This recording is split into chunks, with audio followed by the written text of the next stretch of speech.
प्यारे विद्यार्थियों, आज कक्षा 10 गणित और चैप्टर नंबर 1 अपन शुरू करने जा रहे हैं। पहला अध्याय जो अपने सिलेबस के अंदर दिया हुआ है कि वास्तविक संख्याएं। अब उसमें पहले अध्याय के अंदर जो पहली प्रश्नावली है उनके कुछ प्रश्नों को अपन हल करेंगे और समझने की कोशिश करेंगे। यानी पहला जो प्रश्न है वो प्रश्न दिया हुआ है कि निम्नलिखित संख्याओं को अभाज्य गुणनखंडों के गुणनफल के रूप में व्यक्त कीजिए। ये जो संख्याएं दी हुई है इनको अभाज्य गुणनखंडों के गुणनफल के रूप में व्यक्त करना है। यानी जो संख्याएं दी हुई है उनको अपन हल करने का प्रयास करते हैं। पहला प्रश्न दिया हुआ है 140 लिखा हुआ है, संख्या दी हुई अपने को 140 और इसका अभाज्य गुणनखंड करना है। अभाज्य गुणनखंड करके उनकी जो संख्या आ रही है, जो अभाज्य गुणनखंड आ रहे हैं उनको गुणनफल के रूप में व्यक्त करना है। यानी सबसे पहले अपन 140 को इस प्रकार के फ्रेम के अंदर लिखेंगे 140। अब इसके अंदर अभाज्य गुणनखंड करना है तो इसके अंदर अभाज्य संख्याओं का भाग लगाना। अभाज्य संख्याएं शायद आप पूर्व परिचित है, नहीं है तो थोड़ा सा आप अवलोकन कर लीजिए। यानी अभाज्य संख्याएं कौन कौन सी होती है, जैसे 2, 3, 5, 7, 11, 13।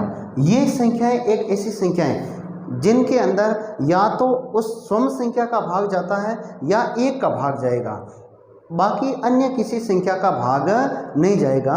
उनको बोलते हैं अभाज्य संख्याएं। यानी ये एक ऐसी संख्याएं हैं जिनके अंदर जैसे 2 है तो 2 के अंदर या तो 2 का भाग जाएगा और या 1 का भाग जाएगा, 2 इसके अलावा और किसी संख्या का भाग नहीं जाएगा। एक बात विशेष करके ध्यान रखें, 2 एकमात्र सम अभाज्य संख्या है, यानी जो सम भी है और अभाज्य संख्या भी है। बाकी आपको गणित के अंदर कोई भी ऐसी संख्या नहीं मिलेगी जो सम भी है और अभाज्य हो। बाकी सभी सम संख्याएं 2 से विभाजित होती है, इसलिए वो अभाज्य संख्या नहीं कहलाती। तो 2 एकमात्र सम अभाज्य संख्या है, ये भी थोड़ा ध्यान रखिए। अब 2 के बाद में 3 के अंदर भी एक तो 3 का भाग जा रहा है और एक 1 का जा रहा है। इसके बाद में जैसे 5, अब 5 के अंदर या तो 5 का भाग जाएगा या 1 का जाएगा और किसी संख्या का नहीं जाएगा। और अपन उदाहरण के तौर पे लें जैसे 6, तो 6 के अंदर 1 और 6 का तो जाता है ही, इसके अलावा इसके अंदर 2 का भाग भी जा रहा है और 3 का भाग देना चाहें तो 3 का भाग भी जाएगा। यानी इसकी और भी ऐसी संख्याएं हैं जिसका भाग इस 6 के अंदर जाएगा, तो ये अभाज्य संख्या नहीं होगी। अब अभाज्य संख्या जैसे 7 के अंदर या तो 7 का जाएगा या 1 का जाएगा। तो इस प्रकार इन संख्याओं को बोलते हैं अभाज्य संख्याएं। क्या बोलते हैं? अभाज्य संख्याएं। अब अभाज्य संख्याएं, इनके बारे में आप परिचित हो गए होंगे। तो आइए, जो 140 लिखा हुआ है, अब इस 140 के अंदर सबसे पहले आपको 2 का भाग लगाना है। यानी छोटी संख्या से, छोटी अभाज्य संख्या है उससे भाग लगाना शुरू करना है। अब 2 का भाग इसके अंदर जाएगा कि नहीं जाएगा ये भी आपको पता होना चाहिए। थोड़ा सा इसकी भाजकता के नियम है वो आपके दिमाग में होने चाहिए। भाजकता के नियम आपने शायद छोटी क्लास में सीख लिए होंगे, नहीं सीखे हैं तो थोड़े सीख लेना चाहिए, क्योंकि उससे अपने समय की थोड़ी बचत हो जाती है। यानी भाजकता का नियम, जैसे 2 का भाग किसी संख्या में जाएगा कि नहीं जाएगा ये पता लगाने के लिए उस संख्या के इकाई का अंक को देखना पड़ता है। अब इकाई का अंक यदि 0, 2, 4, 6, 8 इनमें से है, इकाई का अंक यदि इनमें से है तो उस संख्या के अंदर 2 का भाग पूरी बार जाएगा। तो अपने को 2 का भाग लगाना है। अब देखिए 2 का भाग 140 के अंदर, यानी 140 के आधे कर लीजिए, 140 के आधे करेंगे तो हो जाएगा 70। अब इसके अंदर और 2 का भाग जा रहा है, तब तक 2 का भाग लगाते रहना है। 2 का भाग 70 के अंदर जा रहा है क्योंकि इकाई का अंक क्या है? 0, और जब इकाई का अंक 0, 2, 4, 6, 8 इनमें से होता है तो उसके अंदर 2 का भाग जाएगा। तो 2 का भाग 70 के अंदर लगाओ, 2 का भाग 70 के अंदर जाएगा, यानी 2 का भाग लगाते हैं तो संख्या आधी कर लीजिए, यानी 70 का आधा 35, और संख्या बड़ी है तो आप रफ कार्य के अंदर थोड़ा भाग भी कर सकते हैं। अब इसके अंदर देखिए 35 के अंदर 2 का भाग जा रहा है नहीं जा रहा है, यानी 2 का भाग इसके अंदर नहीं जाएगा, इकाई का अंक 5 है। अब 2 का भाग नहीं जा रहा है तो इसके बाद में अपने को भाग लगाना है 3 का। अब 3 का भाग इसके अंदर जाएगा कि नहीं जाएगा ये पता लगाइए। अब 3 का भाग कोई संख्या में जाता है कि नहीं जाता है ये पता लगाने के लिए 3 की भाजकता का नियम आना चाहिए। और 3 की भाजकता का नियम क्या होता है कि जो दी गई संख्या है उनके अंक जो है उनको आपस में जोड़ लीजिए, यानी अंकों का योगफल ज्ञात कीजिए। और यदि उस अंकों के योगफल में जैसे 5 और 3 को जोड़ा 8 आए, और यदि 8 के अंदर 3 का भाग जा रहा है तो उस 35 के अंदर भी जाएगा, नहीं तो 3 का भाग इसमें नहीं जाएगा। अब 5 और 3 को जोड़ा 8 आए, अब 8 के अंदर 3 का भाग नहीं जा रहा है। अब 8 के अंदर 3 का भाग नहीं जा रहा है तो इसका मतलब 35 के अंदर भी नहीं जाएगा। चलो 3 का भाग तो इसके अंदर जाता नहीं। आगे 3 के बाद में अभाज्य संख्या आती है 5। अब 5 का भाग इसके अंदर जा रहा है कि नहीं जा रहा है, तो 5 की भी भाजकता का नियम है। अब 5 की भाजकता का नियम ये है कि यदि इकाई का अंक 0 या 5 है तो उस संख्या के अंदर 5 का भाग जाएगा। अब इस संख्या के इकाई का अंक 5 है, वैसे 35 जैसी छोटी संख्या को आप पहले ही पहचान लेंगे कि इसके अंदर 5 का भाग जाएगा। बड़ी संख्या हो तो ये मतलब 0 लेवल से अपन सीखना चाहें तो ये जरूरी होता है। अब इसके अंदर 3 का भाग नहीं जा रहा है, चलो 5 का लगाओ। अब 5 का भाग इसके अंदर जाएगा 7 बार। कितनी बार जाएगा? 7 बार। अब 7 एक अभाज्य संख्या आ गई है, और 7 जब अभाज्य संख्या है तो अभाज्य संख्या के अंदर तो और किसी संख्या का तो भाग जाएगा नहीं, 7 के अंदर 7 का ही भाग जाएगा। अब 7 का भाग 7 के अंदर एक बार।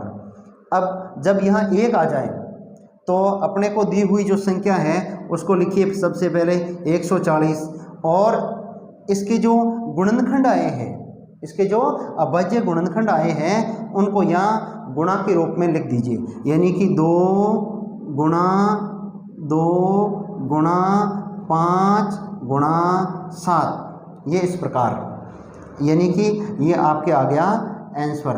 अब 140 के अभाज्य गुणनखंडों के गुणनफल के रूप में लिखने पर ये संख्या आ रही है। अब इसको थोड़ा यदि सुधार और करना चाहें तो ज़्यादा से ज़्यादा अपन इसको घातांक के रूप में लिख सकते हैं। बाकी घातांक के रूप में कैसे? जैसे 2 कितनी बार आया है? 2 बार, तो 2 की घातांक 2, और गुणा 5 कितनी बार है? 1 बार है, गुणा 7, बस इतना कर सकते हैं, इससे ज़्यादा आगे कोई सुधार नहीं कर सकते। यानी कि आप यही रहने दीजिए, बस it is more than enough, ये बहुत है, आगे ये लिखने की ज़रूरत नहीं है। लेकिन थोड़ा इम्प्रूव करना चाहें तो आप लिख भी सकते हैं। अब देखिए आगे लेते हैं अपन दूसरी संख्या। दूसरी संख्या है वो कितनी दी हुई है? 156, यानी कि उसी प्रेम के अंदर अपन लिखेंगे 156 को भी, जिस प्रकार पूर्व प्रश्न को संख्या को हल किया है उसी प्रकार इसको भी करना है, यानी कि इस प्रकार का फ्रेम बनाएंगे और लिखेंगे 156। अब 156 के अंदर सबसे पहले 2 का भाग लगाना स्टार्ट करना है, यानी कि शुरुआती छोटी से छोटी अभाज्य संख्याओं से विभाजित करना संख्या को शुरू करना है, ताकि संख्या विभाजित हो जाए तो संख्या छोटी भी हो जाए और तारतम्यता भी बनी रहेगी। अब देखिए 2 का भाग इसके अंदर जाएगा कि नहीं जाएगा, क्योंकि इकाई का अंक 6 है। जब इकाई का अंक 6 है तो इसके अंदर 2 का भाग अवश्य जाएगा। अब 2 का भाग लगा दीजिए। अब 2 का भाग आपको सीधा कैलकुलेशन नहीं आए तो मैंने कहा है कि आप इस प्रकार का भाग का जो फ्रेम है वो बना करके 156 और 2 का भाग भी लगा सकते हैं। और यहाँ भी आप विभाजित करना चाहें तो इस प्रकार कर सकते हैं, जैसे 2 का भाग 15 के अंदर 7 बार जाएगा, 14 आएगा, और 15 में से 14 घटाएंगे तो पीछे रहेगा 1, और 1 के पास में 6 उतारेंगे हो जाएंगे 16। अब 16 के अंदर 2 का भाग जाएगा 8 बार, यानी कि 156 का आधा करते ही आ गया 78, यानी 2 का भाग 156 में 78 बार। अब फिर 2 का भाग जा रहा है क्योंकि इकाई का अंक 8 है। अब 2 का भाग लगा दीजिए। 2 का भाग 7 के अंदर यानी 3 बार पीछे रहेगा 1, 1 के पास में 8 उतारेंगे 18 हो जाएंगे, 18 में जाएगा 9 बार। 39 आ गए। अब 39 के अंदर 2 का भाग जा रहा है कि नहीं जा रहा है? 39 के अंदर 2 का भाग नहीं जाएगा क्योंकि इकाई का अंक कितना है? 9। 0, 2, 4, 6, 8 में से नहीं है। चलो 2 का भाग पूरा हुआ। 2 का भाग नहीं जा रहा है, उसके बाद में आपको लगाना है 3 का भाग। अब 3 का भाग जाएगा कि नहीं जाएगा ये कन्फर्म कर लीजिए। 3 का भाग यानी कि बड़ी संख्या है तो इकाई के अंकों को जोड़ लीजिए। वैसे 39 का तो आप सीधा भी बता देंगे, या अंकों को जोड़ेंगे तो 9 और 3 10, 11 और 12। अब 12 के अंदर 3 का भाग, अंकों का योगफल 12 आ रहा है तो 12 के अंदर 3 का भाग जाएगा तो इसके अंदर भी जाएगा, यानी 3 का भाग लगा दीजिए। 3 का भाग 3 में 1 बार और 9 में जाएगा 3 बार, यानी आगे संख्या 13। 3 का भाग 39 के अंदर चला गया 13 बार। अब 13 खुद एक अभाज्य संख्या है, 13 के अंदर और किसी संख्या का भाग जा नहीं सकता, तो 13 का भाग 13 में लगा दीजिए बस। 13 का भाग 13 में जाएगा 1 बार। अब जब यहाँ 1 आ जाए तो आपको वो संख्या जो दी हुई है प्रश्न के अंदर 156 वो लिख करके और इन संख्याओं को गुणा के रूप में लिख दीजिए, यानी 2 गुणा 2 गुणा 3 गुणा 13। अब इसको यदि थोड़ा घातांक के रूप में लिखना चाहें तो आप लिख भी सकते हैं, अदरवाइज़ ये खुद में अपने आप में आंसर है, बिल्कुल राइट है। लेकिन यदि आप घातांक में लिखना चाहें तो 2 की घातांक 2 और गुणा 3 एक बार ही आया है गुणा 13, बस ये आपका आंसर हो गया। अब इसी प्रकार अपन संख्या लेते हैं तीसरी। ये तीसरी संख्या क्या दी हुई है? 3825। इसको हल करेंगे। सबसे पहले इस प्रकार के फ्रेम के अंदर इसको लिखना है 3825। अब इसके अंदर देखिए 2 का भाग जा रहा है या नहीं जा रहा है, यानी 2 का भाग तो इसमें जाएगा नहीं क्योंकि इकाई का अंक कितना आया हुआ है? 5। 0, 2, 4, 6, 8 में से नहीं है, तो 2 का भाग तो इसमें जाएगा नहीं। 2 के बाद में बारी आती है 3 की। 3 का भाग जाएगा कि नहीं जाएगा ये पहले पता लगा लीजिए, यानी इसके अंकों को जोड़ लीजिए और अंकों को जोड़ने में कम समय लगे, इसलिए जो संख्याएं मतलब जीरो वाली संख्याएं जिनको जोड़ने से बनती है, जैसे 8 और 2 10, 10 और 5 15, 15 और 3 हो गए 18। अब 18 के अंदर 3 का भाग जाएगा कि नहीं जाएगा? 18 में 3 का भाग जाएगा, तो इस संख्या के अंदर भी 3 का भाग जाएगा। अब कभी कभार क्या होता है कि इन संख्याओं को जोड़ते हैं ना, फिर जो योगफल आता है वो योगफल भी इतना बड़ा आ जाता है कि उसमें भी अपने को पता नहीं चलता है कि उसमें 3 का भाग जाएगा कि नहीं जाएगा। तो उस योगफल को एक बार और जोड़ लीजिए। योगफल के जो अंक आए ना, जैसे इसमें अपने यहाँ एक उदाहरण के तौर पे देखें तो 8 और 1 आया है। 8 और 1 को जोड़ना 9 हो रहे हैं, 9 के अंदर 3 का भाग जाएगा तो इस संख्या में भी जाएगा। अब इसके अंदर 3 का भाग लगा दीजिए। 3 का भाग लगाने के लिए ये चाहें तो इस प्रकार का फ्रेम बना करके और 3 का भाग लगा लीजिए, नहीं तो यही अपन कैलकुलेशन कर लेंगे। जैसे 3 का भाग 3 में 1 बार, 3 का भाग 8 में 2 बार जाएगा और 6 घटाएंगे तो पीछे रहेगा 2। अब 2 के पास में 2 उतारेंगे 22 हो जाएंगे, यानी 7 बार भाग जाएगा। फिर यहाँ आएगा 21, पीछे रहेगा 1। अब ये 5 यहाँ उतारेंगे 15 आएंगे। 3 का भाग 15 में जाएगा 5 बार, यानी कि 1275 संख्या अपने को मिली है। अब इसमें देखिए कि इसके अंदर 3 का भाग और जा रहा है कि नहीं जा रहा है। इनके अंकों को भी जोड़ लीजिए। 7 और 5 12, 13 14 और ये 15, यानी 15 मिले हैं अपने को। योगफल मिला है 15, तो 15 के अंदर तो 3 का भाग जाता ही है। तो 15 में जब 3 का भाग जा रहा है तो इस संख्या में भी जाएगा। अब 3 का भाग लगा दीजिए। अब 3 का भाग 12 के अंदर 4 बार जाएगा और 12 में से 12 पीछे 0, और 3 का भाग 7 में यानी 2 बार गया, पीछे रहेगा 7 में से जब 6 घटाएंगे पीछे 1 और 5 उतारेंगे तो 3 का भाग इसमें जाएगा 5 बार। यानी संख्या मिल गई अपने को 425। अब 425 के अंदर भाग जाएगा कि नहीं जाएगा 3 का?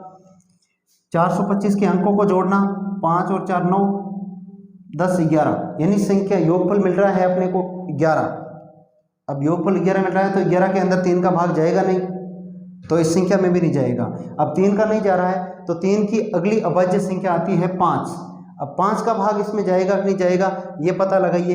तो 5 की भाजकता का नियम है कि इकाई का अंक या तो 0 हो या 5 हो, तो 5 का भाग उसमें जाएगा।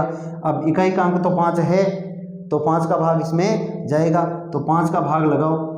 5 का भाग इसके अंदर यानी 5 का भाग 42 में जाएगा 8 बार, आएंगे 40, 42 में से 40 घटाएंगे पीछे रहेंगे 2, और पास में उतारा 5, तब हो गए 25। 5 का भाग इसके अंदर जाएगा 5 बार, यानी कि संख्या मिली अपने को 85। अब 85 के अंदर 5 का भाग और जा रहा है कि नहीं जा रहा है? 5 का भाग जाएगा क्योंकि इकाई का अंक 5 है, तो 5 का भाग लगा दीजिए। अब 5 का भाग 85 के अंदर, 5 का भाग 8 के अंदर एक बार जाएगा, पीछे रहेंगे 3 के पास में उतारेंगे 5, हो जाएंगे 35, 7 पंजे 35, यानी 7 बार भाग जाएगा, यानी कि भाग गया 17 बार। कितनी बार गया? 17 बार। तो 17 अपने आप में एक अभाज्य संख्या है जिसके अंदर अन्य किसी संख्या का भाग नहीं जाता है, या तो 17 का जाएगा या 1 का जाएगा। तो 1 का देने से तो कोई फायदा नहीं है क्योंकि 1 का भाग 17 में देंगे 17 ही आएगा, तो 17 का भाग इसमें लगाना है, 17 का भाग इसमें जाएगा 1 बार।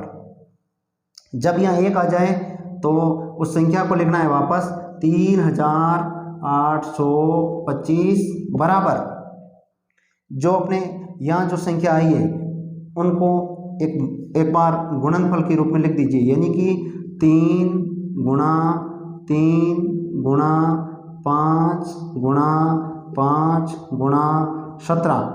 अब इसको यदि आप घातांक के रूप में आगे और दर्शाना चाहें तो लिख लीजिए, यानी 3 की घातांक कितनी हो जाएगी? 2 गुणा 5 भी कितनी बार आया है? 2 बार, तो इसकी घातांक भी 2 बार, और गुणा 17, ये अपने आप में हो गया आंसर। और यहाँ तक लेके छोड़ते हैं तो भी बिल्कुल सही है, कोई गलत नहीं है। अब लगभग आपको समझ में आ गया होगा कि इन संख्याओं के अभाज्य गुणनखंडों को गुणनफल के अंदर किस प्रकार व्यक्त करते हैं, यह समझ में आ गया होगा। इसी प्रकार आप इसका चौथा और 5वां प्रश्न करने का अभ्यास करेंगे। धन्यवाद।